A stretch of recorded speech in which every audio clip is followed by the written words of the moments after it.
As parents, or, really anyone thinking about the future, we're always looking for what's best for our kids. Absolutely. And education, well, that's a big one, isn't it? Yeah. So many of us wrestle with the school choices, test scores, even where we live based on school districts. It's huge. It shapes so much. It really does. It's a cornerstone, takes up a chunk of the budget often, and it's definitely a topic worth talking about. For sure. So today, we're taking a deep dive into a document that could potentially reshape that whole landscape for a lot of families. We're looking at a recent executive order. It's titled Expanding Educational Freedom for Families, and it came out January 29, 2025. Right. And this isn't just, government jargon. It actually lays out a pretty clear vision for how education might look different. Okay, so what's our goal here? Well, our mission today is to really break this order down. We want to help you understand the problems it says it's solving, the solutions it's proposing, and crucially, what it's asking federal agencies to actually do. The why and the how. Exactly. The why and the how. Think about maybe a family Maybe they're stretching their budget just to live in a certain school zone. That's the kind of situation this order seems aimed at. Okay, let's start there then. The why. What's the core problem this executive order is trying to fix? Well, it starts with something pretty universal. It says, parents want the best education for their children. Hard to argue with that. Right. But then it pivots. It states that too many children do not thrive in their assigned government-run K-12 school. That's a pretty direct statement. It is. It's challenging the default system. And does it offer any evidence for that claim? It does. It points specifically to recent NAEP scores. That's the National Assessment of Educational Progress. Okay. And the numbers are, they're stark. For 8th graders, it says 70% were below proficient in reading. 70%. And 72% were below proficient in math. That's a huge chunk of students. Wow. So nearly 3/4 of 8th graders aren't hitting proficiency benchmarks in reading and math, according to these figures. According to the figures cited in the order, yes. And it suggests this isn't just an academic issue, it links it to family finances. How so? It notes that, and I'm quoting loosely here, geographically based school assignments exacerbate the cost of housing in districts with preferred schools. Ah, right. The phenomenon where housing prices shoot up in areas with highly rated public schools. Exactly. So it's framing school assignment not just as an education issue, but almost as a cost of living issue for families trying to access those schools. That's a really interesting angle. Making school choice also about affordability. Potentially, yeah. And the order then broadens the scope even further. Okay. It says that when the public education system fails such a large segment of society, it hinders our national competitiveness and devastates families and communities. So it's connecting individual student outcomes and family struggles to, the bigger picture national standing, community health. Precisely. It paints a picture of significant consequences. So given that diagnosis of the problem, what's the proposed solution? The order points to what it calls the most promising avenue for education reform. Yes. It highlights that more than a dozen states have enacted universal K-12 scholarship programs. These basically let families use funding, often state funding, for educational options beyond their assigned public school. Okay, so the solution is centered on choice. Let's unpack that. Section 2 lays out the policy, supporting parents in choosing and directing the upbringing and education of their children.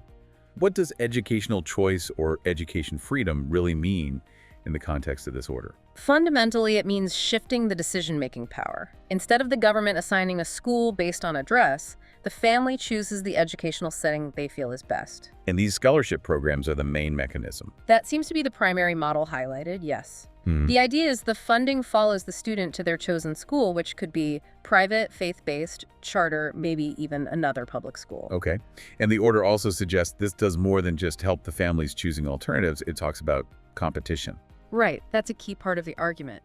It suggests that empowering families to choose introduces competition for residentially assigned, government-run public schools. And here's where it gets really interesting. The order claims there's a growing body of rigorous research showing that these kinds of programs actually improve student achievement and cause nearby public schools to improve too. That's the dual claim. That choice benefits the student choosing, and it creates pressure that lifts the performance of the traditional public schools. So the theory is, if public schools have to compete for students, they'll up their game. That's a core idea presented in the order.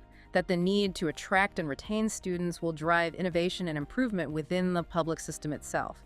Whether that happens in practice and how is, of course, where a lot of the debate lies. Okay, so it's not just a philosophical statement.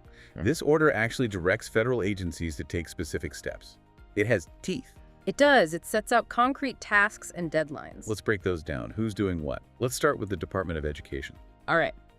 The Secretary of Education is tasked within 60 days, so pretty quick, by end of March 2025 to issue guidance. Guidance on what? On how states can use federal formula funds to support K-12 educational choice initiatives. Formula funds. Those are the big, regular funding streams that go to states, right? Not the competitive grants. Exactly. These are the core federal education dollars distributed based on formulas, things like student counts or poverty levels. So guiding states on using those funds for choice is potentially a very big deal. Okay, so that's formula funds. What else for the Department of Ed? The order also tells the Secretary to include education freedom as a priority in discretionary grant programs, wherever that's appropriate under the law. So the competitive grants, too. Basically, if you're applying for certain federal education grants, showing how your project supports education freedom could give you an edge. That seems to be the intention, yes. Aligning those funding streams with this priority. And it's not just the Education Department, right? No, it pulls in others. Within 90 days, so late April 2025, both the Secretary of Labor and the Secretary of Education need to review their discretionary grant programs. Labor, too. Interesting. Why labor?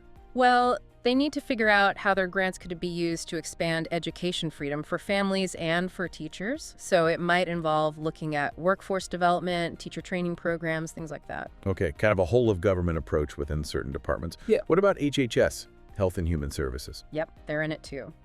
Also within 90 days, HHS has to issue guidance on how states can use certain block grants, specifically mentioning the Child Care and Development Block Grant, the CCDGB, to expand educational choice. Wow, child care funds. How'd that work? Well, what's really notable is the language. It explicitly says this includes support for families choosing educational alternatives to governmental entities, including private and faith-based options. So potentially using child care assistance funds not just for daycare, but for, say, tuition at a private pre-K or K program. That seems to be what the guidance is meant to explore. It definitely broadens the potential use of those funds significantly. Okay, this is pretty wide-ranging. Does it address any specific groups? It does.